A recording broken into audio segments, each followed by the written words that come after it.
Ever walk past a place for rent and wish you could just take a peek inside? Maybe even explore the layout. Envision the natural light streaming through the windows. Or plan where your vinyl record collection would go. At Apartments.com, you can. With tools like their 3D virtual tours, you can see the exact unit you could be living in. Really envision yourself in your new home with Apartments.com. The place to find a place. Well, the holidays have come and gone once again, but if you've forgotten to get that special someone in your life a gift, well, Mint Mobile is extending their holiday offer of half off unlimited wireless. So here's the idea. You get it now, you call it an early present for next year. What do you have to lose? Give it a try at mintmobile.com/switch. Limited time 50% off regular price for new customers. Upfront payment required. $45 for 3 months, $90 for 6 months, or $180 for 12-month plan. Taxes and fees extra. Speeds may slow after 50 gigabytes per month when network is busy. See terms.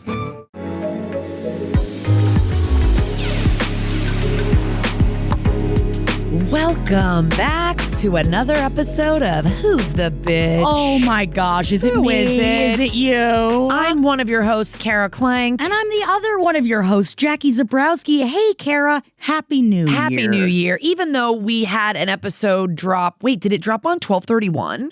This is our first episode. This is our first episode of the new year. We're out. Yes, babe. Oh, hello. Feel it, live it, love it, learn Happy it. 2026. And isn't it just already just? I mean, I will say we're recording this like a few days into, but it is. We're on the first Monday back. This It's is everybody's the Monday. first Monday back. This is the first Monday back. This is New Year's Day to me. Yes. Like today is the day that I'm trying to live Moss and do you have Taco Bell resolutions this year? No, just trying to like live better, I guess. Live mejor. No, I think you should Live be fast, living better. Moss Living instead. Moss, Yeah. living more Moss. So Have you thought about trying to become a Taco Bell influencer? You know I'm trying to be one. I don't think I could do that as a vegetarian, although I do love a lot of their vegetarian options and I talk about it frequently. The potatoes are great. It was not until Lisa, my co-host of my other podcast, was like, you could sub a bunch of stuff in at Taco Bell, because I always thought Taco Bell is not for me. It's off limits. Oh, no. I didn't know they had a whole potato thing. Oh, yeah, baby. I'm getting cheesy gordita crunches with potato. Get that quesarito with the potatoes in it. Oh, my I've God. never done that. That's quesarito just came back. Oh, this is big for us Taco Bell heads out here, because some of us are trying to live Moss. And I'm sorry if you're trying to live healthier, and if that's what you're bringing into your January, I'm proud of you. But I am I guess I didn't realize it until you said live Moss in front of me, Kara. That's all I want. It's Taco Bell. Is to live to live Moss and everything that comes with it, okay. you know? Because I am trying to add more accessories to my life, not right now. But in life, I don't want to bring up the advanced hat that Henry purchased me for Christmas. What is it? We're discussing, there's been a lot of talk about advanced hats in the Zabrowski household as of What are late. advanced hats? Oh, baby. It's like you can't even prepare for how advanced the Zabrowski's hats are getting this year. And it's because people like are a scared. fascinator? What are we talking about? Sure. How advanced? Sure. You just mean regular, like a hat that's been upgraded somehow? Yeah, it's like put a veil on it. Oh, you know what I got mean? it. Like I feel like this is what like we're missing. at the Fall Bitchathon, you had a witch hat with a veil. Yes, with a little veil. Yeah. And Henry got me this big hat that I will say I look like Blossom's friend Six after she's given up. Jenna Van Oy, if you will. Wow, and I will. Von Oy, I yes. can't believe you remember her name. Yeah. Ain't no good reason in getting all depressed. That's the theme song to Blossom. I love it. I was big into Blossom. Whoa. I was big into Jerry Lawrence, I'll tell you what. Yep. And so I went to high school with Katherine Heigl, and she brought Joey Lawrence to prom. No. How? This is Kara lore that I don't know. Back up. She was a grade ahead of me. Okay. And she was in and out of school because she was making movies. Oh, back then she was making movies. I've been talking about this movie a lot lately, but you know the movie My Father the Hero? I've just been talking to people. They give on for little girls. I think about that movie all the time, I was just Kara. with a bunch of people and none of them had seen it. And I go, why is this not part of your guys' childhood? Is it just because I went to high school with like the star of the movie, so we were kind of obsessed with like talking about it because we didn't. Yeah, this girl does not know who I am, but we have a lot of friends in common because she was Mormon and I was friends with a lot of Mormons. But the premise of My Father the Hero, just really quickly. Oh is my God, please. Yeah, give us a 16-year-old TLDR. girl goes on vacation with her dad, Gerard Depardieu. Her estranged, kind of estranged father. He's kind of like an in and out of her life dad, right? She's like, they're divorced parents and she's with their dad. And he's like, let me take you on a vacation. So they go to like the Bahamas or something.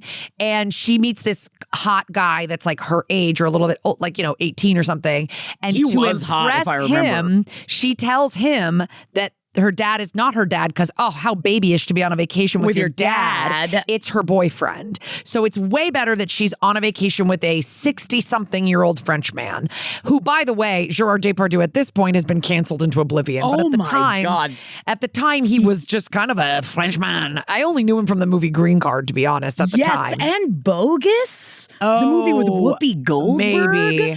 And I do remember, but I remember him from Green Card. Yeah. And at one point, he is trying to seduce a woman, and for some reason, to seduce her, he goes up in front of everybody at this like Caribbean resort and he plays "Thank Heaven for Little Girls" in front of everybody. Which is like, as we know, the creepiest fucking song ever. Thank Heaven for Little Girls, this little song. And this is in My Father the Hero, by the way, not in Green Card. And everybody at the resort. So like the word has spread around the resort that this man is at this resort with his much, much younger girlfriend. I mean, she's like 16, maybe presenting as 18. Maybe like she's lying about it's crazy. She is young in that movie. I think about that movie way too often, and I get so excited, Kara, because I feel like I always remember every once in a while that you also were perennially only raised on television. Oh yeah, but because I wasn't allowed to watch it. You weren't allowed to watch it. So when I could watch it, I was sucking it in like a sponge. I love that. And so I was obsessed with Blossom. Yeah. Yes. But I remember being like, holy shit. I mean, I was too young to go to that prom. I was only a sophomore. I mean, I would have gone if someone had asked me, but spoiler alert. No one was banging down the door. No one was banging down my braces-clad door for when I was a sophomore. Someone out there was. Well, she brought Joey Lawrence to prom, and I remember being like, oh my God. And she wore like this Betsy Johnson dress. I can still remember it. Oh my God, because it was this pattern that I loved from Betsy Johnson, this like really beautiful floral, light, like beautiful pattern that, I was 15 and thought was amazing. Also throwing it out there, I received a Betsy Johnson purse for Christmas from my husband, and I loved it. This year? Yeah. Yeah. Yeah, man. Betsy Johnson's still going. I'm still on the hunt for the fucking original Betsy Johnson perfume, and please do not send me that huge bottle. It's a different bottle. It's small with flowers. It's a small round bottle with flowers. That's the perfume that I'm obsessed with. Oh, I cannot find it discontinued. A sniff dream. There's another perfume she makes that's also discontinued, and people send me that one, and that's not the one, but thank you for thinking of me, everybody. Anyway, so back to the advanced hats. So hats. Oh wow, we're going back to the advanced hats. That's how we got into Blossom. Henry gave you this massive hat for Christmas. Yeah, and this is going to eventually connect to what we're talking about. I think in the episode. In turn, I accidentally give him an advanced hat back for Christmas, and I gave him essentially a beret that has a lot of big silver rings like embedded into the beret. So it's doing like a Jacob Marley cling clang while you wear it? Kinda, but also like punk-ish. Okay.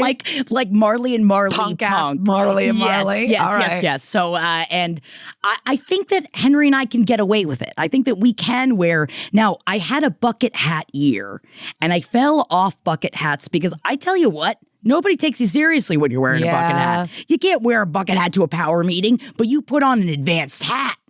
And people are so scared that you made that choice to come into a meeting. What else are they going to do? Right? You're a wild card now. Wow. Confidence. Yeah. This is what we need in 2026. And advanced if that means hats in 2026. Advanced hats. My head is too fucking big, man. I can barely wear a baseball cap. We can find you big advanced hats. Okay. All right. But that's the goal. Yes. And, it really is. I did want to talk about up top because I had said to you over break that dodging uncomfortable topics is the real reason of the season. And now that has something to do with advanced hats because there's nothing uncomfortable about an advanced hat. Okay. That's just something you give into. Right. But I feel like a lot of people out there had a lot of uncomfortable conversations through the holidays. Oh, yeah. And I feel like the navigation of certain topics really, you have to have a finesse to not ruin the holiday and to not pull yourself out of it if it's like not bad enough that you're, you know what I mean? Where you're trying to get through the muck. You're not at a place of cutting off the family, but you're just like, ugh. Yeah. But I did actually have an uncomfortable conversation about a friend making a choice with their child about not telling them about Santa Claus excuse me, telling them about that Santa Claus is not real. And I'm sorry for those out there that are just finding out right now. Spoiler alert. We should have put a spoiler alert. Spoiler alert. Santa Claus is not real. But then what do you do? Okay, I think it's, I obviously don't have children. I think you do what you're going to do. I did wonder, because what's unfolding now is that the child that is told that there is no Santa is then going to the other children and telling them that there's no Santa. Yeah. And because like it is like a I know something you don't know kind of thing. And is that bitchy to do to your kid? Now, this is a hot take. I'm coming out hot in 2026. Listen, if you're not telling your kid about Santa because you're like Jewish or like you don't believe something, that's obviously a different thing. I am not talking about that at all. If you're not telling your kid that there's no Santa because you don't lie to your kid, because I had another friend that did this and goes, I just don't want to lie to my kid. Fucking good for you, man. Get out of my way. I'm lying to my kids constantly. Constantly, I think I'm telling my kids up to 15 to 20 lies a day. And they're like, white lies, I'm sure. I'm not telling them anything fun. I actually tell them a lot of truths about the world. You know, I just, there's such a thing as a child's world. People learn things when they need to learn things. It's a child's world and they're lucky to be living in it. I don't understand. I don't think that many people are still harboring a resentment towards their parents for lying to them about Santa when they were really like creating Christmas magic for them and letting them believe in this like a magical thing. There's the Easter Bunny. There's the Tooth Fairy. What's crazy to me is that you told me this friend of yours thinks the Tooth Fairy is a different thing. Nah, if you're not going to tell your kid, if no magical entities exist, then no magical entities exist. That's how are you just telling feel. So that also means, how are you telling your kid that Jesus is for sure real? How are you telling your kid that anything is for real that you cannot put your fucking hands on and touch, and there's actual evidence that this person is the son of God or is God or whatever? This is part of the reason why I brought it up, specifically under the conversation of uncomfortable topics, because that was my immediate question of like, then how do you explain Jesus Christ? And I only say that because I know that the family does believe, like, it is of the Catholic faith. So it was one of those things that I was like, but then how do you say that this other stuff is real? And they looked at me as if I was crazy, of like, yeah, we're not going to lie about a man breaking into our house to know what our kids are doing. And I was like, number one, the phones listen to everything we do. You can also downplay Santa. You don't have to do, Santa can bring your kid one present. But doesn't the Tooth Fairy also break into your home and break into your child's bedroom and put money underneath their bed? Yeah. You don't have to do, and for that you did nothing. You lost a tooth. Lost a tooth. At least for like Christmas, it's like you were kind to someone. Santa's watching you. Be like quote unquote good or bad or whatever. You shouldn't even be setting that kind of shit up. All kids are good. But it's like, I don't get that. I just don't get it. But, to each their own. Do your thing. But yeah, then you got to have a serious talk about with your kid. The same way as there's a kid in my kid's class telling her that she's going to burn in hell if she doesn't believe in Jesus. Whoa. We've had to speak to the parents and say, you need to tell him to stop saying that. Even if it's what he or she believes, you can't do that. Wow. Yeah. Man, just wait till they find out about what happens when they masturbate. Oh my God. Oh my God. They're going to be so upset. They'll be like, I gotta go where to do what?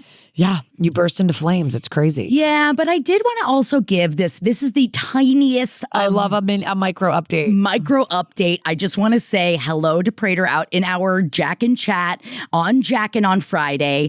I got a tiny update that I wanted to share with everybody. And they said at the Fall Bitchathon, I called in about not being paid for cooking 2 turkeys for Friendsgiving. Small update. I followed your advice for our Yule gathering. I mentioned it beforehand, and I cooked a 10-pound prime rib, fully reimbursed this time. Bitchuation averted. Nice. And I just wanted to give you a little shout out because good for you. Good for you. Sometimes you gotta speak up. You gotta speak up because people don't know. And the holidays, everybody's wrapped up in their own brains. And every second of every day, people are wrapped up in their own brains. But man, the holidays, you just got blinders on. You're just trying to get through it. Like, what happened the last 2 weeks? I just got my fucking kids off after spending 16 straight days with them. And you said they have another week off? They have another week off, but they are at a school program this week that their school's offering. So I technically, they are off of regular school for a week, but I at least have them out of my house today.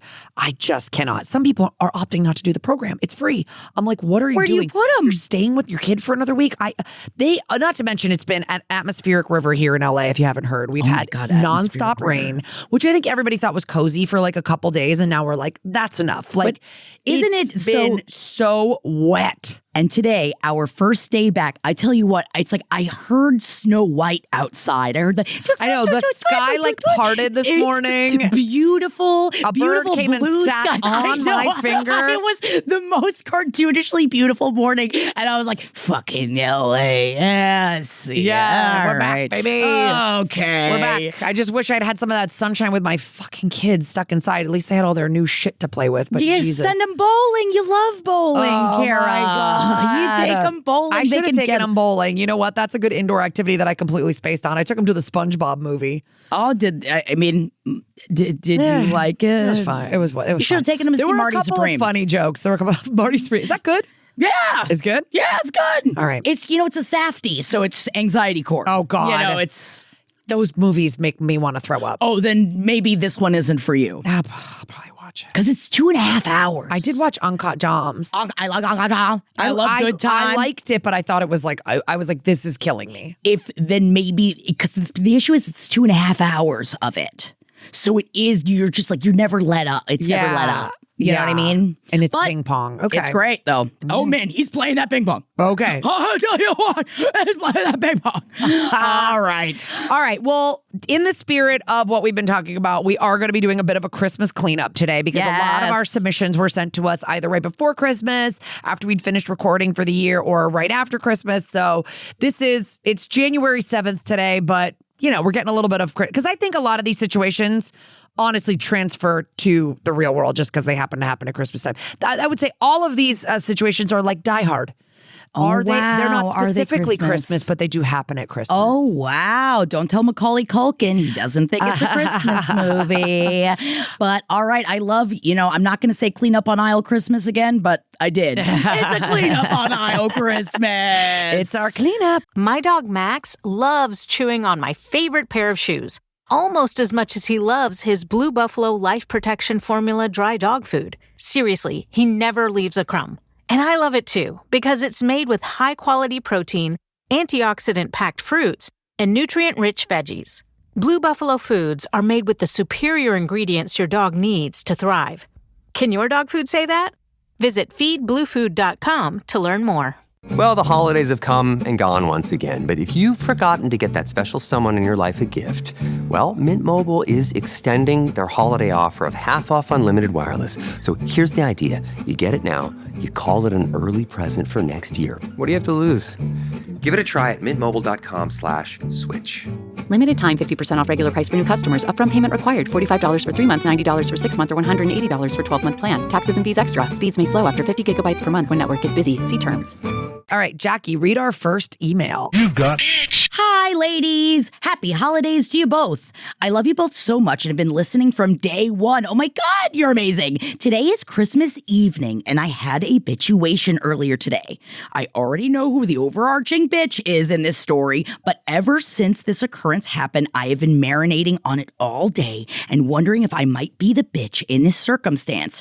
Revised to add, good Lord, sorry for the longer email. Okay, we continue. For context, I became pretty close with my dad in adulthood. Growing up, I was insanely close with my mom, but the dynamic flipped a little once I came out as a lesbian in college, and my dad was the only one who didn't react in a bad way. For the record, my mom is very chill now. Indoctrinated religion is the bitch here, you're right, but she and I are two peas in a pod once more. My dad and I would hang out a lot, meet up for dinner, go to sporting events together, etc., etc. I was so excited to see this side of him and hang out with him, and I loved spending time with him. Until he started taking me out for drinks. And I mean midday bar crawls where we would put a tankard in my hand and tell me, keep up. He's double my weight class, so I would be absolutely hammered off my ass at 2 p.m, and he would be in a pleasant buzz. Then, once we were 4 or 5 beers deep, he would start in on how much he fucking hated my mom. He would call her a bitch. He would say she was extremely emotionally unavailable, that she laughed when he fell off a bar stool and got a concussion, that their sex life was terrible, several other things that I, his child, should never be privy to. On top of that, he told me he was talking to his ex-wife and began an affair with her, and that I needed to keep things quiet until he was ready to leave my mom. I would be crying in public, begging him to stop telling me these things on multiple occasions, and he would stop for a little while, but always would go back in for more. Eventually, I stopped coming home, and he broke the news to my mom that he wanted a divorce. They divorced. He moved away 2 years ago. After the divorce, I got a lot of my mom's side of the story and realized that a lot of examples he used to justify reaming my mom to shreds, he was willfully leaving details out. My mom took his drunk ass to the hospital for his concussion, straight lying, and all other tactics to become the victim of his own story. I tried to approach a conversation to address the issues and the effect he had on me as his designated secret keeper, but he would open the Manipulation for Dummies book and go to town on me. Every time I tried to bring up the emotional turmoil, he would just immediately jump to things like, oh, so you hate me? You're still so mad about the divorce? Sorry I ruined your fucking life. I guess you don't love me anymore. Ugh. Things like that. But then would come back the next day acting like it never happened and that we're best friends and that he loves me so much. I finally said nope, and my birthday present to myself was blocking him on everything. That was in August, and I haven't budged at all. The situation where I'm finding myself to be the bitch is that I know he's lonely. He has no family close to him. My sibling has also cut him off for unrelated reasons. He had an old blind dog he adopted and just had to put him down, and he's been struggling keeping work. His alcoholism has always been a problem, but it became especially worse in the last few years due to untreated depression. No shit. He texted my mom asking if he could just please hear a Merry Christmas from me in the form of a phone call, and I said no. I said I couldn't do it, that I didn't trust that he wouldn't emotionally abuse that privilege of having even a sliver of contact with me. My mom asked, would you just text him maybe? And I said no to that as well. The guilt is kind of eating me alive. The guy just wanted a phone call, and I do genuinely still love him. He's still my dad, even if he's absolutely been the bitch in the last few years. This is my first Christmas of no contact with him, and now I'm just wondering, should I have budged? Should I have thrown this man a bone? Am I a stone-cold bitch for not even telling him a Hallmark card-ass Merry Christmas? I don't think I'm ready to rekindle our relationship either way, but fuck, would it have hurt anything? Ugh, even typing this out has been really cathartic, but no less guilty. Sorry this is so long and kind of a bummer. I genuinely love all the insightful responses you ladies give, and I'm sending you both all my best wishes for 2026 and eagerly await another year of listening to bitchery. Much love, Haven. Thank you so much, Haven. Oh my gosh. Oh my gosh. Also, I want everyone to know the asides that were genuinely funny were written by Haven, not coming from me. This is a very well written email. And yes, Jackie was not going no shit about the dad's untreated depression. I just wanted everybody to know. And when you said that, I go, that could come across as Jackie saying that. Yeah, I just wanted everybody to know. That's why I go, this is Kara talking. Yeah.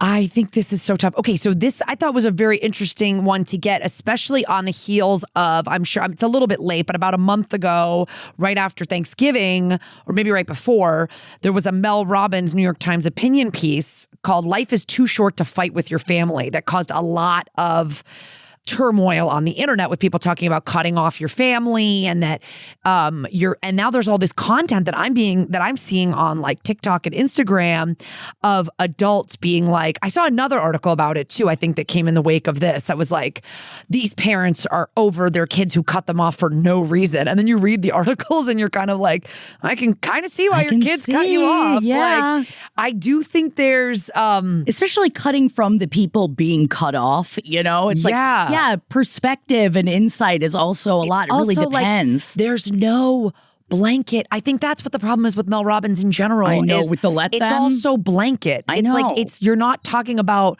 how everything is nuanced. Like, of course, if your dad says 2 mean things to you, don't cut him off. But your dad doing something like this is where a they are lot. treating you like a pal and not like you are the child. I don't care if you're 60 years old and your dad is 80.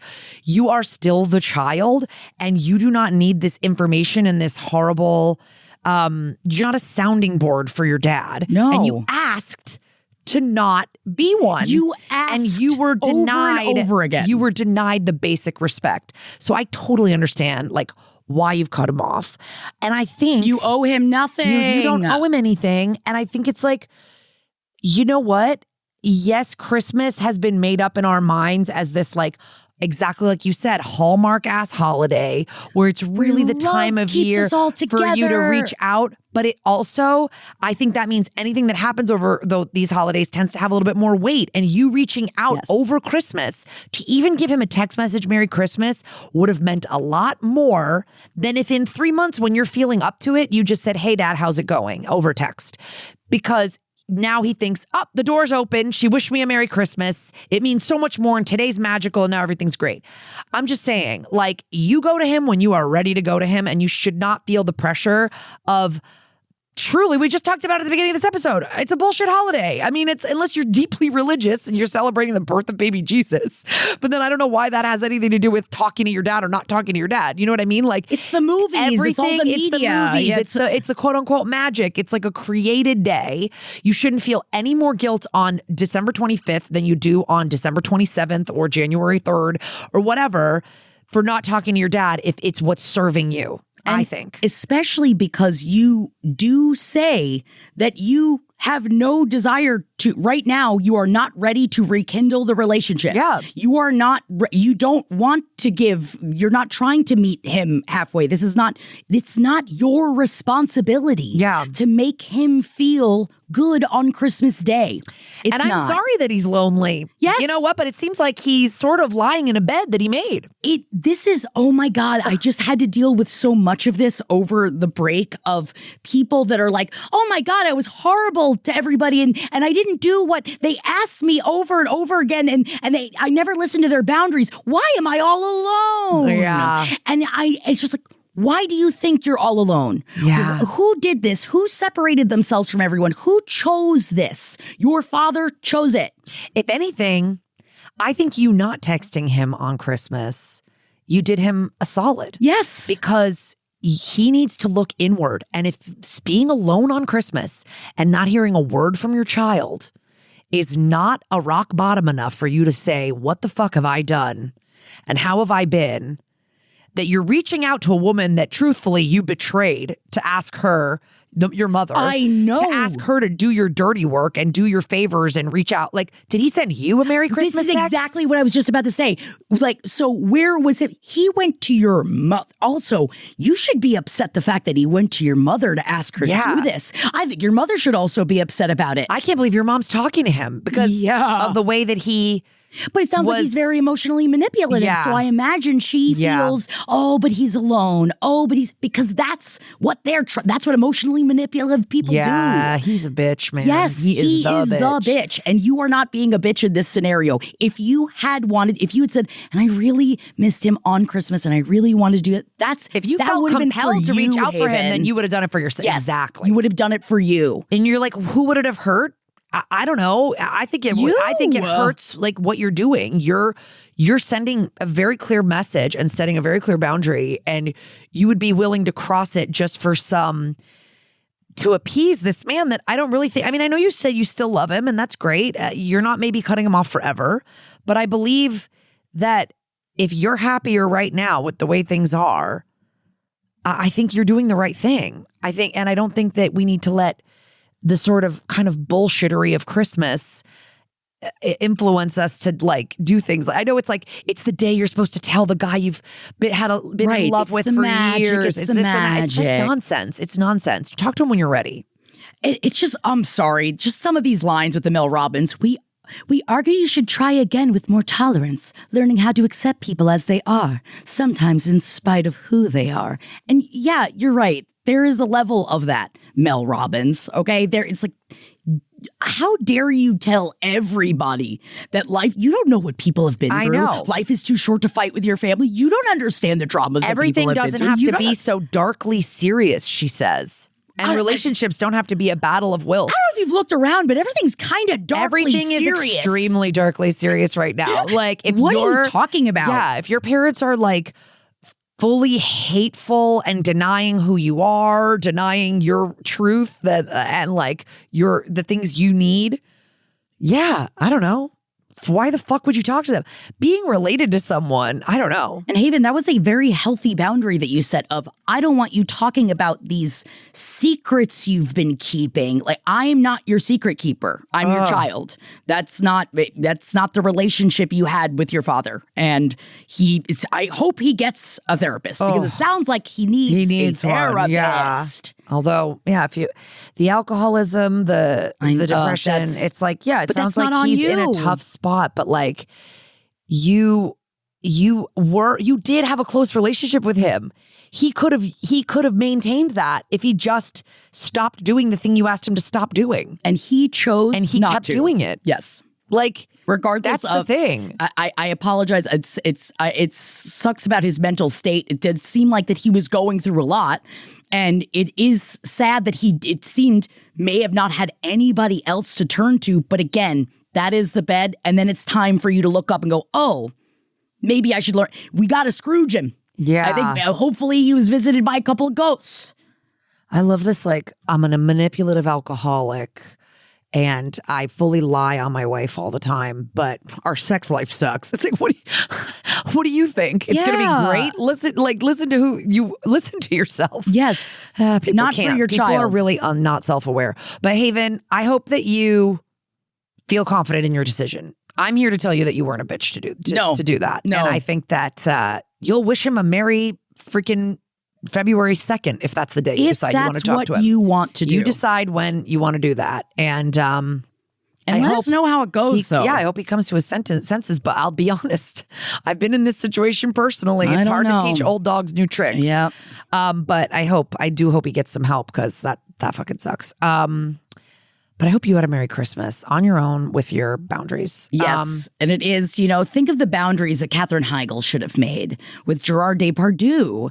It's like really. Well, they had boundaries. Their boundaries that they didn't have were I'm invented. not comparing you to Katherine Heigl and My Father the Hero.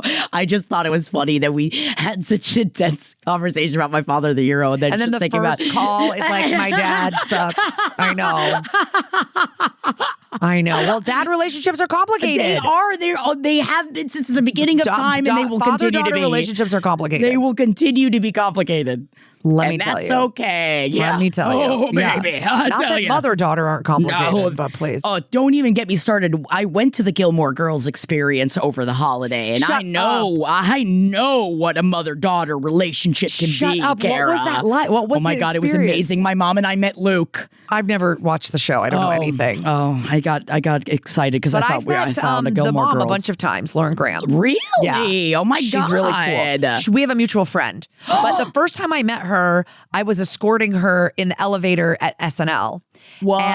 And she was kind of like the first famous person I saw when I had been working as a page. Yeah. And I was like, when she was getting out of the elevator, I go, I just want to say I loved you in Bad Santa. Because that's I had just seen it and I loved it. Oh my God. Fuck me, Santa. And I was like, yeah. And I was like, And she was like, oh, thank you so much. And then I was like, okay, bye. Like, whatever. It was funny. But now I've talked to her at a couple parties and she's really cool. Oh, talking to her at parties. Okay. Listen, like 2 times. We have one of her good friends I'm friends with, but like she doesn't know my name probably. Oh, okay. All right. You know. All right, fine. I won't get excited It's not like me and Marsha Gay Harden. Okay. Oh, whoa. We can't all drop a Marsha. Marsha and I have not talked in months.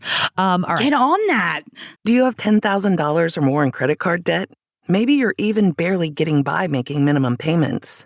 With credit card debt hitting record highs, National Debt Relief offers real debt relief solutions for people struggling to keep up. These options may reduce a large portion of credit card debt for those who qualify. You don't need to declare bankruptcy, and you may be able to pay back less than you owe, regardless of your credit. National Debt Relief has already reduced the credit card debt for more than 550,000 consumers. So don't wait. If you owe 10, 20, or even hundreds of thousands of dollars in credit card debt, you can now take advantage of this financial debt relief as the cost of living increases. To find out how much you could save, visit nationaldebtrelief.com. That's nationaldebtrelief.com. At Capella University, learning online doesn't mean learning alone. You'll get support from people who care about your success, like your enrollment specialist who gets to know you and the goals you'd like to achieve. You'll also get a designated academic coach who's with you throughout your entire program. Plus, career coaches are available to help you navigate your professional goals. A different future is closer than you think with Capella University. Learn more at capella.edu. Let's listen to this voicemail. Are you ready? Yes. Thank you for calling. Who's the bitch? Tell us in the voicemail who's the bitch. Beep. Hi, Kara and Jackie. First of all, just want to say that I love your guys' show. I've listened to every episode religiously. Anyways, I guess I'll just get into it since we got a time limit here. I know you guys get a lot of marriage-related calls, and I will go out on a limb and just say that marriage is probably the bitch. Weddings are the bitch. Yes. I recently got engaged, and my partner and I had been together for 5 years. And, I was impatiently waiting at the point that it finally happened. I think the last 2 years leading up to the engagement, I kind of couldn't really wait for that to happen. Aww. And my question has to do with my friend, however. A month before I got engaged, we were on one of our weekly walks, and she tells me that she feels as if her partner is going to propose soon, and she just wants me to be aware of that because she knows that I have been waiting for my partner to propose and that this might be really hard for me. And at the time, I appreciated it because she was right. That would have been really hard for me. But my partner did propose shortly after. As you know, it's now December. Her partner has still not proposed to her. Ooh. They've been together for 3 years. And now every time I talk about my wedding, she brings up her wedding, even though she's not engaged. And I just don't know if I'm a bitch for that, really, really irritating me. A lot of times it's she doesn't even acknowledge what I'm saying when I'm talking about important things, wanting my friend's perspective on what I should do and what I shouldn't do. It turns into a conversation about what she's going to do for her wedding that she's not even planning yet. And of course, I don't want to do anything that she plans on doing or anything like that, but it doesn't feel like that. It feels like she's just making it about her. And again, an engagement that hasn't even happened. So is that just me carrying my own resentments from how long I had to wait, do you think? Or is it bitchy of her to continually make this about herself and also to have brought that up in the first place? You guys aren't engaged is my perspective on it. So why is this already becoming an issue? Anyways, let me know what you think if you all have the time. And if you listen to this, thanks just for listening. Oh, you're so sweet. So sweet. She did also send an email with some further context that I'm going to read. Okay. Hello, ladies. Just left a voicemail and realized I didn't tell you my name. It's Caitlin. Hi, Caitlin. My sister's name. My issue was with my friend who can't stop talking about her own wedding, even though she isn't engaged. I wanted to give a little bit more context onto what these comments are like. I'm so excited that she gave more information because I do have a million questions. She mentioned the day she told me that she thinks he's going to propose, that she plans to have a quick engagement, like 2 months tops. So at the time, it really felt like she was telling me that she would be married before I was even engaged. As I mentioned in the call, it would have been hard for me had that all played out that way since I'd been impatiently waiting to get engaged for 2 years of my 5-year relationship. But I told her that as a friend, of course, I want her to be happy. Now, since my engagement in September, almost every time I talk about my wedding, she brings up her own, even though at this point, they are still not engaged. They have looked at rings and her boyfriend has mentioned needing to save for a wedding, though.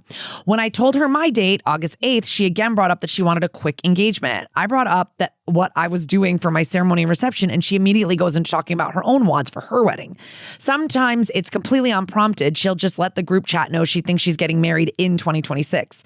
I don't by any means think I own the year for weddings, but it just feels intentionally aggravating that she wants to get married before me. Also, mind you, she's only been legally divorced from her ex-husband for less than a year. The whole thing just feels rushed with the intention of beating me to the altar. Maybe I just feel extra sensitive about it because waiting for my own engagement was so hard for me. Anyways, let me know what you both think. And if she is being a bitch, is this something I should address? I don't want to come across as bitter or put a negative spin on what absolutely should be a happy time for her before it's even happened. Okay, thank you, Caitlin. I have a lot of thoughts. What are your thoughts, Jackie? I have thoughts on both sides. Me too. Because I had, full transparency, Ed and I, we didn't marry each other, obviously. Eddie Larson from LPN, but one of married? I know, surprise, one of my best friends, but they got married a couple of months before we got married. And we got it, like I got engaged a little bit afterwards. So there was a lot of Julie and I also, it makes me think of this, Caitlin, just because Julie and I are also walking partners. So we would talk about the wedding all the time and it would just be going back and forth. And every once in a while, we would have a third friend with us that would be like, hey, I'm done with all of the wedding conversation. And we'd be like, oh, okay, so sorry. We'll get back to it because you kind of get obsessed with thinking about and talking about a wedding. I am going to say out the gate, I don't think that this person is being a bitch. And I do feel that it's actually a lot more, from this perspective, sad, because I feel like she really wants to get married and they don't have the money. And it seems like that there's probably a projection from her of like well, we're also working on the wedding. I know it's like we're like saving up for a ring but I'm also doing this stuff for my wedding because she really does want to also get married. And you know, Caitlin, what that feels like.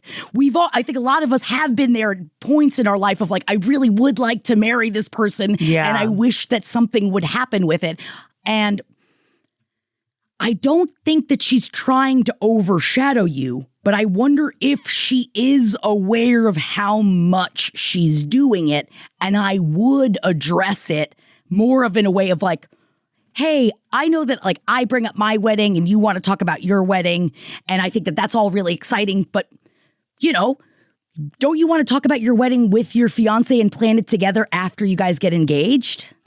Yeah. So that you guys are doing this together.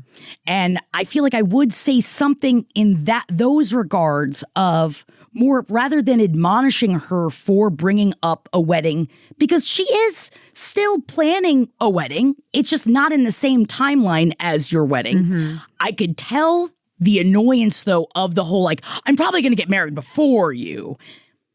That would annoy the hell out of me. Yeah. Because then it's like a weird, but I also feel like there's a way to bring this up to her of like, this isn't a competition and I don't want it to be a competition. Yeah. I want you to enjoy your wedding and I'm going to enjoy my wedding and we're going to have two separate amazing experiences. Yeah, I bet that would be like a nice conversation just to go like, hey, I just want to like make sure we're on the same page because I'm so excited to help you plan your wedding. I'm so excited for you to help me plan mine. I just don't want us to ever feel like we're in competition. Do you feel like, are we on the same page? Right. Or whatever. But I will say maybe I'm the bitch right now because I love this. Please hit me. My overall thing is like, oh my God, you do not have to like wait for these men to propose to you. I mean, there's also that. Like, yes, there's this definitely is like that. killing me. Like in a way, I'm just like, what I think is the bitch is the traditional societal structure around this fucking timeline 100% that men get to control for some fucking reason. I mean, I'm a little bit different because, as I've said many times, I never really gave a shit about getting married. I always wanted to have kids and I wanted a partner, but I never really cared about an actual wedding. But it was like, when me and my husband decided, like when we knew that we were going to be together, I was like, I just want to have kids. Like, I don't really care about getting married. He was like, well, I want to get married if we're going to have kids. I go, no problem. And he goes, so when would you see that happening? And I go, I guess I could see us getting engaged this summer and then getting married next summer. And he goes, okay. And that was our conversation. And that was it. And then it was still a surprise. I don't begrudge anybody wanting that little surprise.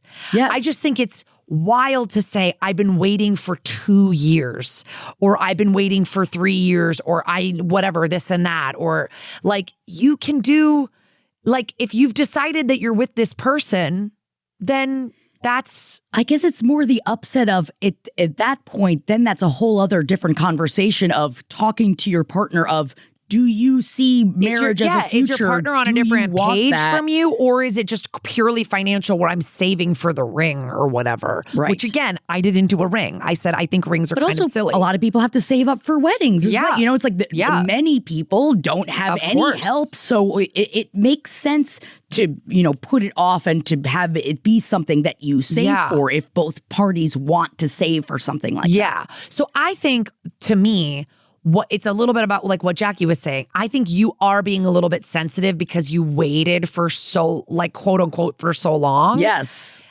But I just, to me, I'm like, I wish you had freed yourself from that aggravation. Like, I wish you had like just been able to be like, well, it's going to happen when it happens because this is the person I'm going to be with forever. And like the actual wedding or the actual proposal are all just like pomp and circumstance, right? Kind of. Yeah. And how are you feeling, Galen, about the fact that, like, do you feel more upset in your relationship because it was more of this waiting process as opposed to your friend who she knows that it's happening soon, but she's involved in the process of it? Is that frustrating you? Number Which one, I would that she's understand. been married before, because that seems like it bothers you a little bit. That like, sure, her legal divorce has only been less than a year, but she's been with this guy for 3. It's also the second time around, and I feel like society also tells people that your second time around shouldn't be as big of a thing. But also, why not?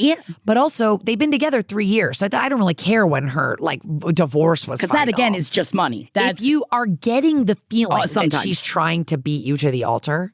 Like, if you're getting that feeling, then that's what you have to like nip in the bud and be like, hey, it's not a competition. Like, maybe get to the bottom of it. Maybe don't even ask outright, like, that has to do with you. Just go, so why so quick? Why are you like in a rush to get married? Like, why not like save and have the wedding that you want? You know, like, has she given you any reasons why it's so quick? Like, they're trying to, they want to get pregnant and like they want to be married first? Like, you know, maybe there are reasons here that you're not thinking of and it's just coming across to you. But I think overall, the fucking wedding industrial complex and our society's obsession with this timeline and this like get the ring, put a ring on it bullshit is the bitch here, because you should have just been enjoying the last 5 years of like being in this relationship with this person and being like, wow, I really found the right person. I found the one, and it'll happen when it's happening. And it's not like this frustrating countdown clock. Because if that was something that you're like, look, I want to get engaged, that's something that should have been told to your fiance like right away. Like, I want to be engaged. Like, we've been together 3, like you're telling me you're on 5 years and that you've been waiting 2 years to get engaged. So I think at the 3-year mark, it should have been like, hey, I feel like you're the person I want to be together with forever. So like, what's our timeline here? Those are the conversations I want more couples to be having. What is our timeline together? Yes. Not you decide whether we stay together for the rest of our lives. You decide when it happens. You decide when we get married. Right. Like, you're a person with your own agency. And I'm sure you like have an idea of when you want to buy a house, have kids, or do whatever you want to fucking do. Move to make a Europe. I don't care timeline. what you're going to do, but that's what you're planning with your partner. It helps so I'm telling you, much. I had a friend who, this guy actually. I had his now wife sit in a cab with me after I got engaged going, how did you get Jared to propose to you? And I go, we just talked about it like adults. And she waited years longer. And they had been together just as long as us. She waited years and years and years. And it was like, some of it is like, he had some kind of bullshit about it has to be at a certain moment when I'm financially da-da-da-da. Like, I don't know. That's something you got to work out like, you with got your to partner. talk together. And I'm glad, congratulations. I'm so glad you got engaged. I wish you didn't spend the last 2 years being frustrated that you weren't engaged. And also, I want you to get rid of this extra irritation because like it's the last thing and I you think need. you should just nip it in the bud with your friend in a casual, like, hey, babe, let's be on the same team. Let's get because maybe that's how she feels. Maybe she feels like you say a suggestion, she says a suggestion. Right. You say, and you feel like she's like, well, you're not doing it in the order, and that's not everybody's order. Like, she's planning a wedding, like Jackie said, because she knows she's getting married to this guy. So I don't She think is planning a wedding. I don't think before somebody has a ring or an actual person get down on one knee that they're prohibited from expressing their opinions about what they're, even if you have a single friend, even if you had a single friend who goes, well, I'm planning my wedding. At my wedding, I would love it to be these kind of flowers. I think they're still allowed to express their opinion. Of course. I think you're picking up on like a vibe here. Yes. And it also has to do a little bit with your situation and your like, I think you wanted to have a little bit of a moment where it it's was yours and Yes. you finally got engaged and she's jumping on you a little bit. And so maybe if you do feel like that keeps happening, separate from her a little bit. Take a little space.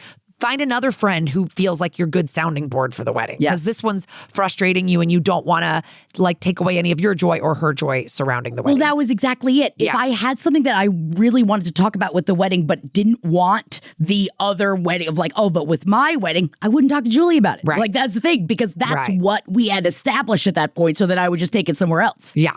But congratulations. I hope you and your friend can go forward together as oh my God, walking and I wedding hope you have a buddies. beautiful summer wedding, and I hope it's August. wonderful. It's gonna be great. It's gonna be so great. And congrats.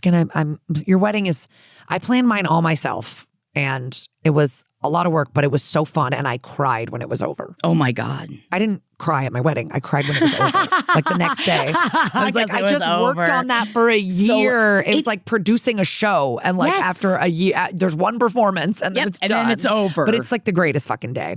Don't drink too much. That's what I'll say. Don't drink too much. Also, again, yes, and I've said this before, remember to take moments throughout the day with your partner. Check in. Now, I kept taking moments to go take more pictures. And he was like, if you fucking make me take any more pictures. All right. Next email. You've got Hello, Kara Jackie. We're back on Christmas drama now. Okay, that was ready for it. That was a little break from Christmas drama. Hello, Kara Jackie. This one is a lot. Ready for it. There has been a 3-year family drama between my husband's sister Sue and the rest of their immediate family. It would take me an hour to break the whole thing down for you, but it came to a head the past couple days over Christmas presents. Backstory. My husband grew up with 4 siblings. 2 of these are a set of twin girls who are now in their late 30s. We'll call them Sue and Bailey. These are made up names. Sue was going through a really rough patch about 3 years ago, during which she got in a fight with Bailey that led to her going no contact with everyone in the family. That drama is a whole episode on its own. In the past 3 years, every time someone tries to reconnect and mend things, it ends in a huge fight. The only times I have seen Sue in person have been at 3 different funerals since this has happened. The most recent being in September. It was tense, but she was cordial, and she let my husband and I FaceTime with her kids, which made our whole day. We love her kids. In the past 2 Christmases, everyone has mailed her children gifts, and it was no problem. We even FaceTime with them last year on Christmas Day. This week, before I sent the gifts, I found out that she has started a new Instagram page trying to be a mental health influencer, advocating for people leaving their narcissistic families. See where this ties it. This is Kara talking. See where this ties into what I was talking about at the beginning. Yes. Okay. So I watched the videos, and they are scathing about the whole family, specifically her father, who is the sweetest man. I have been in the family for almost a decade, and not one of them is a narcissist. I roll. Anyways, This Instagram page gave me pause. I didn't think anything explosive had happened recently, and I don't know why she started this page now, but I thought it best to text her to let her know we were sending gifts. I waited to see if she would text back before actually sending them, but my husband heard from his father yesterday that she had refused the UPS package of gifts he had sent. At that point, we were really conflicted about sending presents. This is where I'm wondering if I'm being maybe a tiny bit of a bitch. She texted me a very cold reply last night, essentially saying she doesn't want anything from us and that we're crossing her boundaries. That was the moment I decided to pull the trigger and send them out of spite. If she throws them away, it was $100 well spent to annoy her, and I can tell our niece and nephew when they're older that we never stopped trying to reach them, even when their mom didn't want us to have a relationship with them. Am I the bitch for sending spite Christmas presents knowing my sister-in-law will be annoyed by them and will most likely throw them out? I really don't think being no contact is an excuse when we sent them the past 2 years, but maybe I'm a bitch. Also, is there anything any of us can do about her screaming on Instagram and Facebook that everyone in their family is an abusive narcissist? I can tell you definitively that she had a normal childhood, not more fucked up than any of the rest of us, and that their family is wonderful. If you read this whole thing, thank you. Oof. Oh my. This one is a toughie because God. I feel like a lot of things are at play here. But also, you married into the family 10 years ago, and that's wonderful. And I'm so glad that you have an amazing experience with your partner's family, your husband's family. But like, her experience could be different with them, you know? Yes. Like, even what your brother's telling you, even what the twin sister is telling you, she has her own experience with her family. Like, there are ways that it's possible. Like, I mean, I have a brother who has a very different experience with my parents than I did, you know? Right. Like, very. So it's just, and I wouldn't presume to tell anyone his childhood was fine. It was fine. It was, look, we all have shit. It was fine. So I would warn against doing that. I don't think that's making you a bitch, but I would like not be like, I know everything's fine. I also think that the reason I brought up another reason I chose this one was because I feel like this is a moment that's happening right now with this Mel Robbins thing, with a lot of family no contact. Like the concept of no contact is a year in my vocabulary. I'd never even heard that. And I did go no contact with one of my parents for 2 years, and I never heard of it as no contact. Yeah. I called that, you know, like we're talking about it. People are verbalizing like what this is. And I think that the starting of the Instagram page is definitely concerning because it's like, did this sister Sue find like some things online that made her like that she identified with and felt like, because to me, having a fight with your twin sister, I would say, wow, that's crazy that you're cutting off the whole family. There's obviously something more to that. Right. Right. Like, and you said there's like an hour of that conversation that you're not including here about that. But like, why, like, yeah, like you would think if she let you FaceTime them at that funeral that she would accept your Christmas gifts, and that like she's not being clear about her boundaries, I think is the issue too. Right. Because if you're letting you FaceTime with the kids and you've accepted Christmas presents the last 2 years, right? Why is this Christmas different? Because now we found the Facebook page. Now we found out that you're trying to be an influencer about it. And is that what the only difference is though? Yes. I mean, if like you have a unique perspective as like an in-law to possibly like reach out to her in another forum that is in another venue, I guess, that is not a family funeral or like a sending these Christmas presents or whatever. Like, I think you could reach out and say, listen, I'm an in-law here. Like, I'm not in your family. I don't have anything to do with like the way you grew up. Like, we love your kids. And we really want to be a part of their lives, even if it's just one FaceTime a year and sending them Christmas gifts. Like, is there a way that you feel like we could get to that with you? Like, I don't think your job, writer, is to mend this family back together or get all of these Christmas presents to them. I think you need to just deal one thing at a time. Is like, what is your relationship with the sister-in-law and your niece and nephews? Maybe you and your husband. Maybe you guys work separately. You say, we're not talking to the rest of the family about this. We're not talking behind your back. We are coming to you specifically because we would like to have a relationship and we would like to have some kind of relationship with your kids and begin to repair anything that I may have personally done. So you're like, meaning your brother, because you could say, I cannot be responsible for what our parents did to you. Like, and I will not try to bring them into your life, you know, like, or force them into your life. I'm just talking about you and me. Because this girl sounds like she's and to be transparent to the listeners, she did attach, the writer attached some screenshots of texts, but I don't quite understand the order of who's texting who, so I'm not going to read them. And also, she did send me the Instagram page of the sister-in-law, so I have looked at it a little bit. You think it's worth it? Do you think it's worth it for all of this? I just think, are there kids? This person is on it?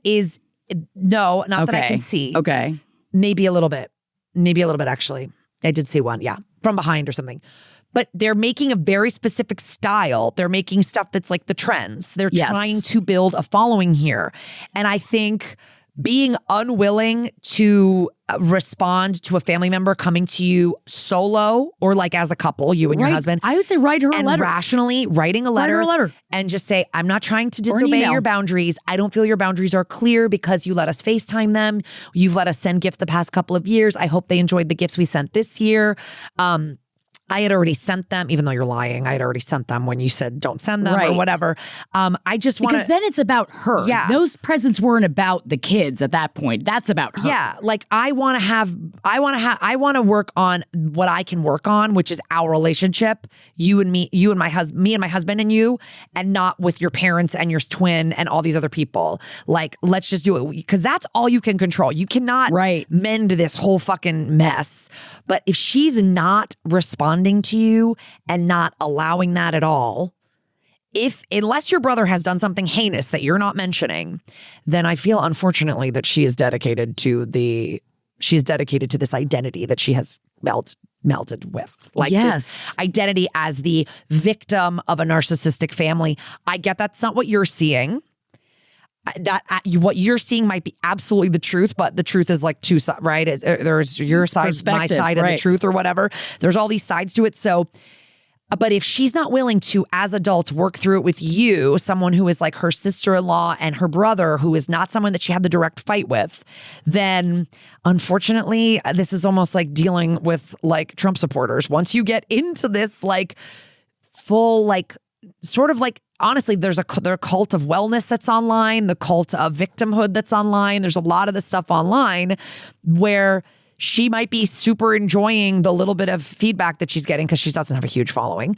That might be enough for her right now and enough for her to not build that bridge with you guys. And that fucking sucks. And if that's the case, she's the bitch. Yeah, because then she's getting what she wants, which is the attention. But I don't think you're the bitch for sending the presents. I agree like that. Listen, it's debatable. You'd already bought the presents when you sent them versus when you got the text message. I don't know. Who cares about all that?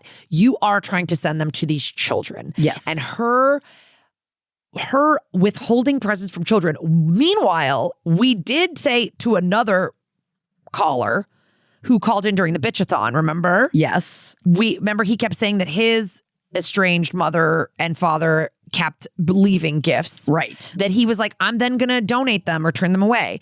If she feels like you specifically and your husband have been a detriment to her children, then she is within her rights to give those presents away or return return the package.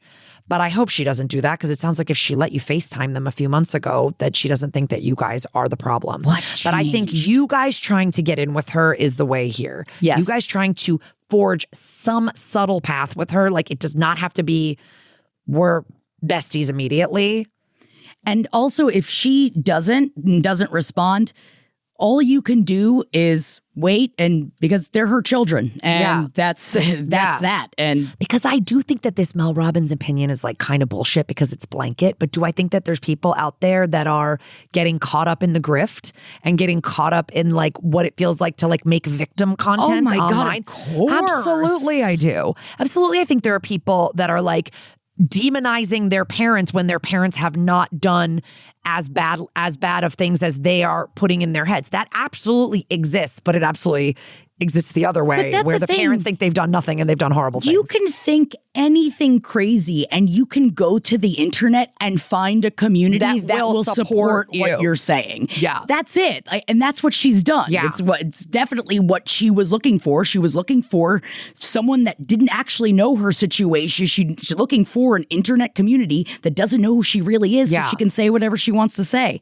And I feel like you even going and trolling her, that's not going to fucking do anything. So don't do any of that. Don't try to like troll her post or anything like that. Or like, because it's not going to get you anywhere. Because you were like, is there anything we can do about her screaming on Instagram and Facebook that everyone in her family is? I mean, not really. No. You guys can stay strong as a family together. And if people like approach you about it, you can say, you know, we're really sad about where things are with her and we're working on it. I mean, I certainly would create, you know, I would definitely be lurking. Oh, yeah. I would definitely be looking at it, though. She made it public. Oh, okay. Look, I looked at it. Like, her profile is public. So she obviously is trying to be an influencer. That's the thing. She's not just on there being like, this is my form of self-expression, because she could make it private if she wanted to do that and just have people that she wanted follow her. She's making it public because she wants, she's getting something out of sharing this she's getting the attention. Like, no contact community.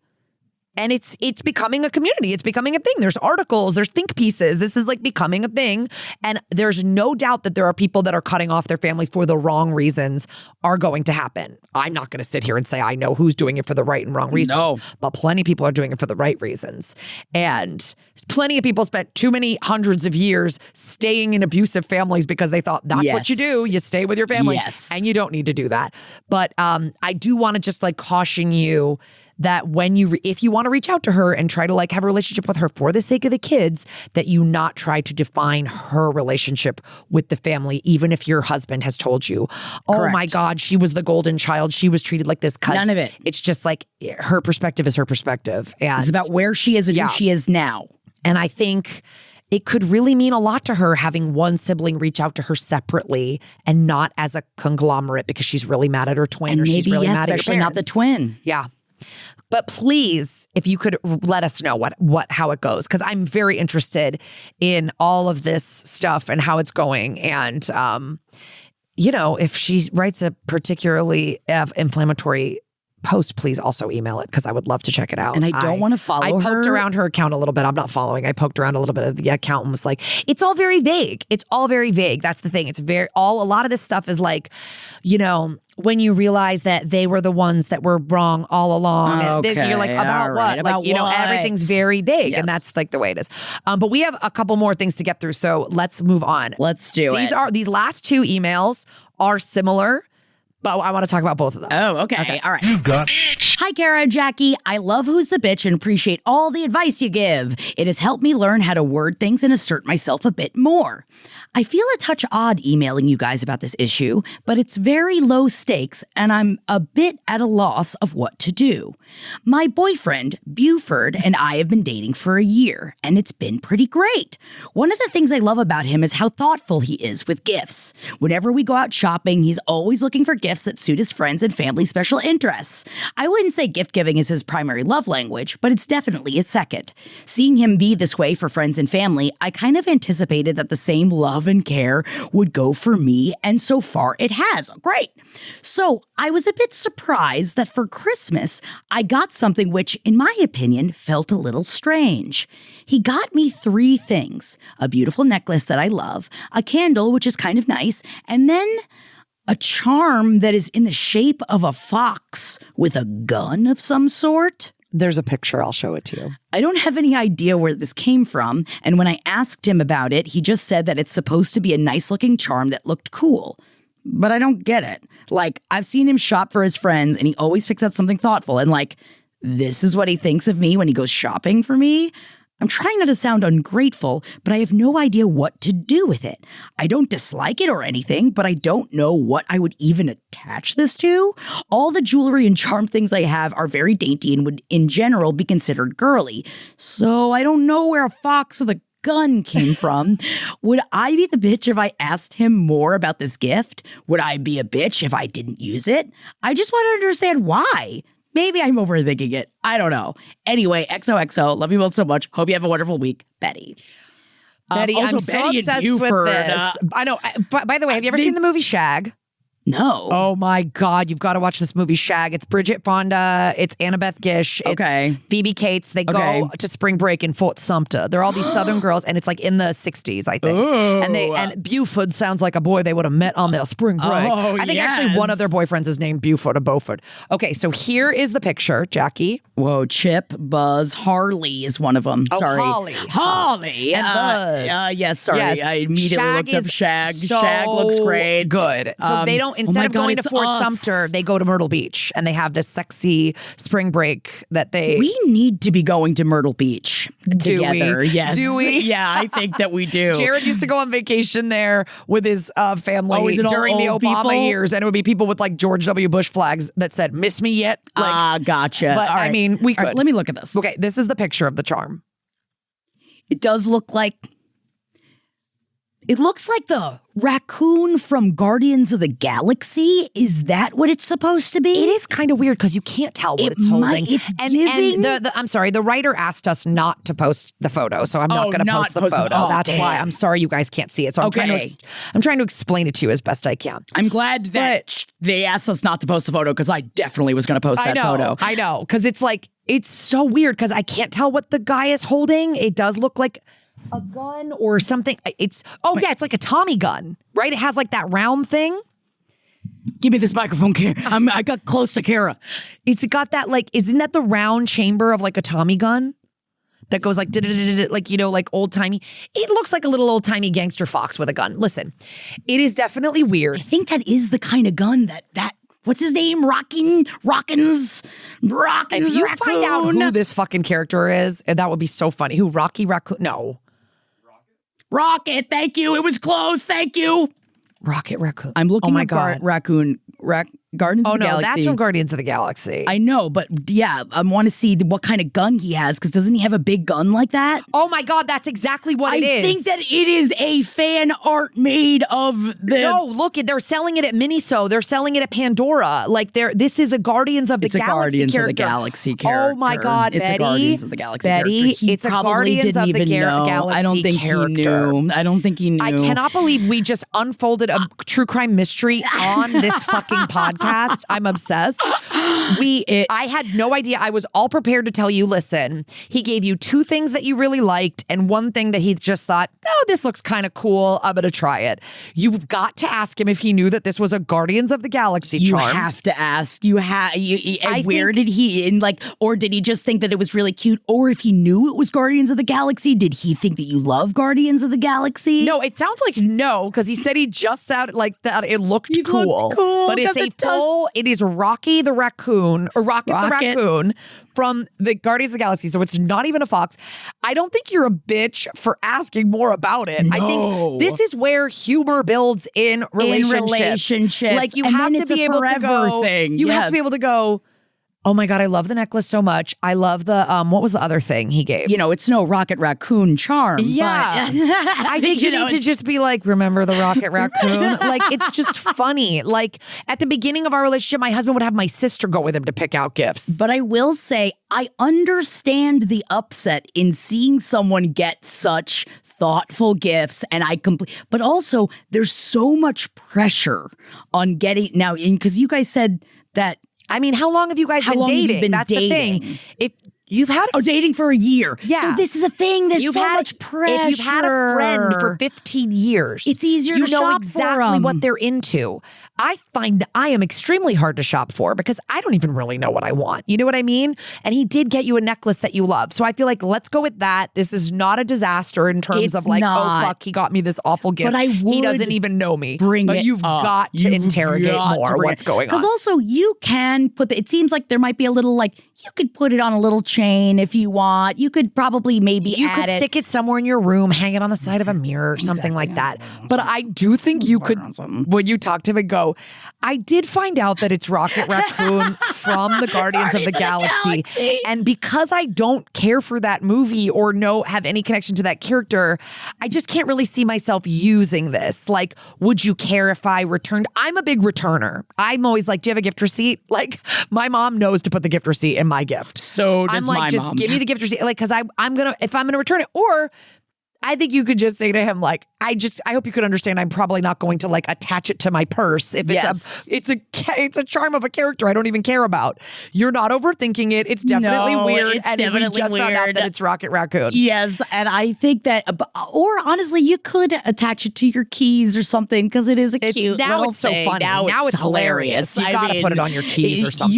You can't get rid of this. Funny. Betty, I love that this is what this is. is. Thank you for giving us our first, cozy murder mystery on this show. I feel, can I just say, I just wish somewhere Jeff heard me identify something from a Guardian of a Galaxy. You know what? There's a way. There's a way he could hear it. Oh my God, listen to this episode of the podcast. I'm going to send it to him. There's something you need to hear in this week's episode. You would be proud of me. Okay, this is another one that is sort of similar, so I'm going to read it really quick because we have to wrap up. Sorry. Hey, ladies, I love you both, and I think you give some very solid advice. I look forward to every episode, and I've been listening since day one. Thank you so much.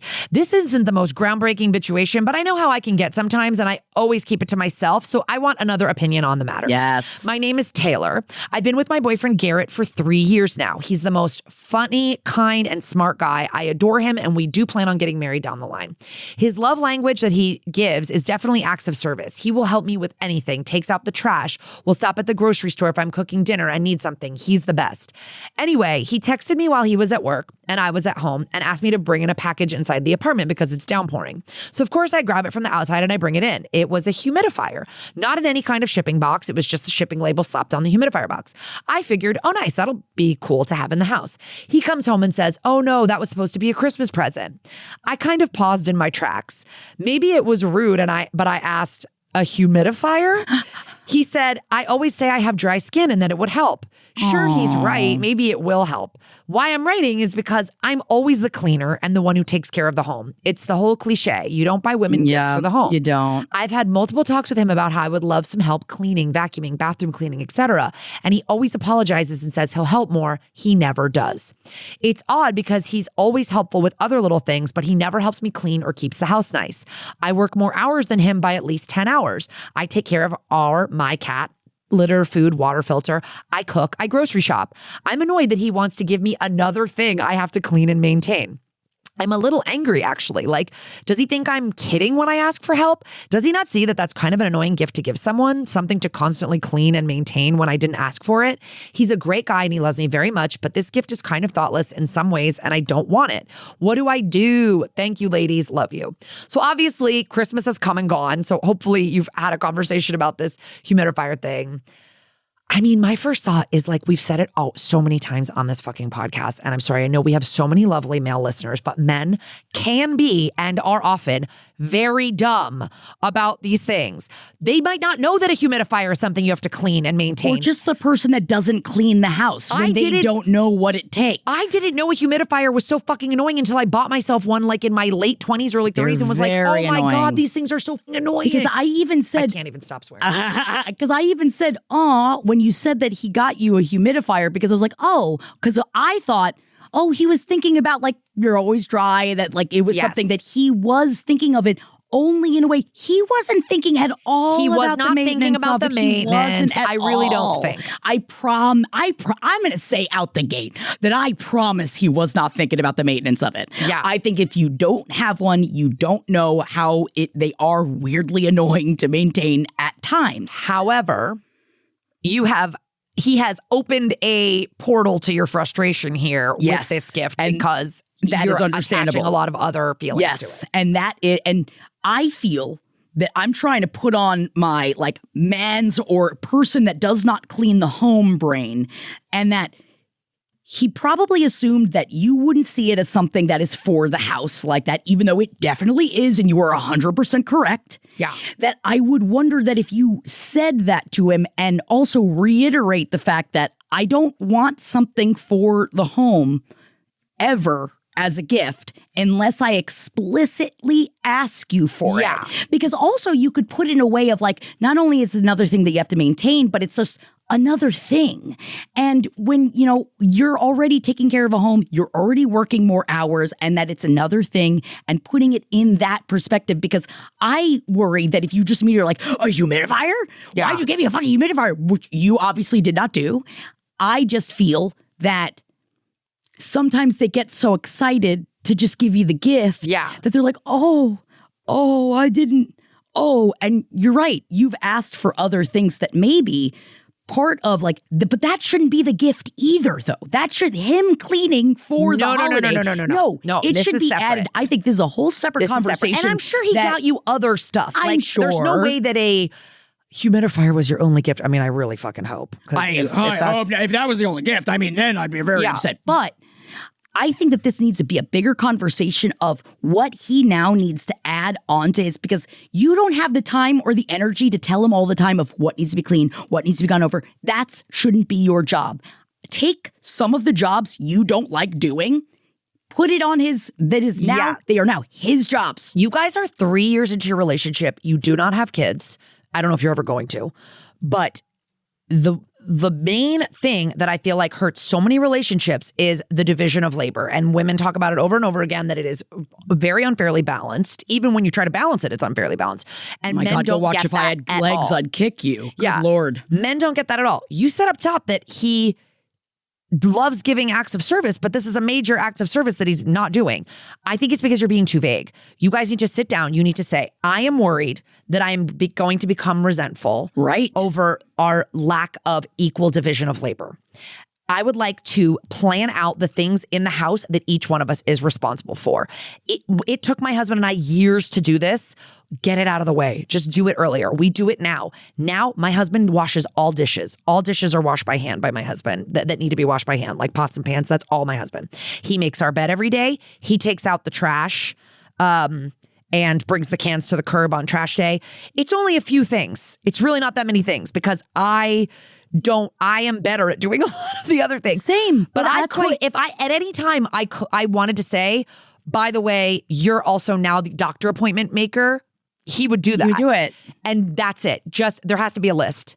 Yes. And then he needs to do his list. Then it sounds like you said he does everything you want him to do. So you've been saying, I want some help with the vacuuming. Maybe vacuuming is his job now. That's job. On his list. And you could, you don't have to write it down. You guys aren't children.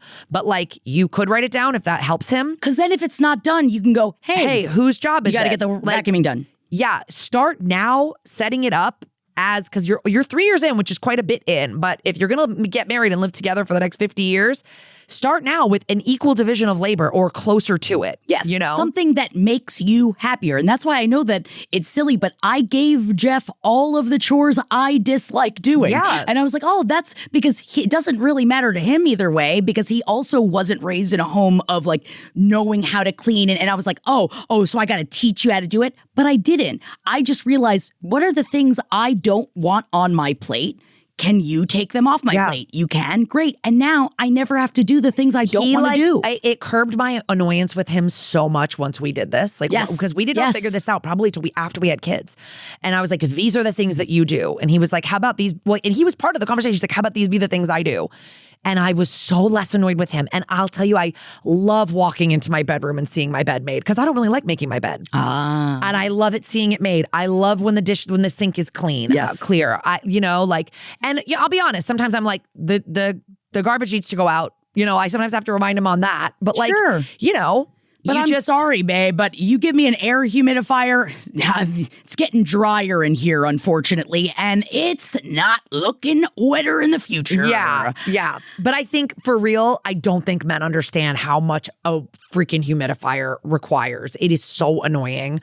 When I keep getting served an ad for one on Instagram that's like, a humidifier, you don't have to demineralize or do any of that stuff. I don't know if I trust it. It feels like it's going to take 6 weeks and come from China and be broken immediately. But I am just saying, because I've been scammed before on Instagram, but I think just, the humidifier is kind of like a bummer of a gift. And he definitely probably get the message when you said a humidifier. A humidifier. But I think that the bigger issue is the chores and the unequal division of labor. So nip it in the bud, have a conversation like adults and go, if we're going to get married and spend our life together, I want to have equal division of labor. What are some things around the house that here are the things I'd like you to be responsible for? What are some things you'd like to be responsible for? Let's get it and get it done. Get it done. Yeah, get it done. That's all for now. That's it, guys. We're leaving the holidays behind us. Finally. Kara, just get out of here. Yeah, I hope you're all having a good time with your gift receipts, making your returns. Yes. I've got to go return my entire gift my mother gave me from the Paper Source. Oh, do you get to go to the Paper Source? Oh, my favorite store, the Paper Source. Wait, what did she give you? Letters? Like no, what? a bunch of... That's the kind of place that they have stationery, but then they also have like... Do you use stationery? No, they have random stuff. No. I don't even remember what's in the box. It's like random crap, but I put it all back in the box and was like, thank you for the gift receipt. Have big dreams, Kara, because I am known within my friend group as a very good gift giver. And because I haven't clocked it yet, I know that we've talked about this. It's not me. It's not you. It's me. I don't know what I even want half the time. I'm going to figure it out someday. And in like 5 years, I'm going to give you a gift that's going to blow your mind. I can't wait. I did get a new water bottle for Christmas, and this sounds so basic and dumb. I love it so much. I cried when I opened mine. It fits in the cup holder in my car, and it's big. What's the brand? Awala? It's the goddamn Awalis. Because I had purchased one right before they remade them to fit in the cup holders, regardless of size. This is the most boring thing I've ever said into a microphone. I was so upset about it because I already purchased it and I couldn't return it. And then Jeff listened to me lament for months. And then I was surprised when I opened it for Christmas. And he's like, Jackie, you've brought up the water bottle every day since you purchased the other water bottle that you wish would fit in the cup holder. That's a man that listens. Yes, and he's right because I didn't want to spend the money on another bottle. Listen, happy holidays to all the Rocket Raccoon lovers out there. We love you guys. Thank you all so much for writing in. Send us voicemails. We've been getting a lot of emails lately. We get some voicemails, but some of them we can't use. So leave us a voicemail. Write out your email and then call and read us the email. Yes, we love hearing your voices. But tune in next week and stay tuned for, our next Bitchathon. We're not sure when it is, but it's coming soon. Oh, it's coming down the pipeline. It's coming down the pipe. So we'll see you guys. And don't forget who'sthebitch.com for all ways to submit, listen, get and at us, rate and review. I don't know. Yeah, whatever. you better be. And also, Happy New Year. Happy New Year 2026. Hell off yeah. to an insane start. It's gonna get better. Yeah, it's got to. Bye, everybody. Bye. This show is made possible by listeners like you. Thanks to our ad sponsors, you can support our shows by supporting them. For more shows like the one you just listened to, go to lastpodcastnetwork.com.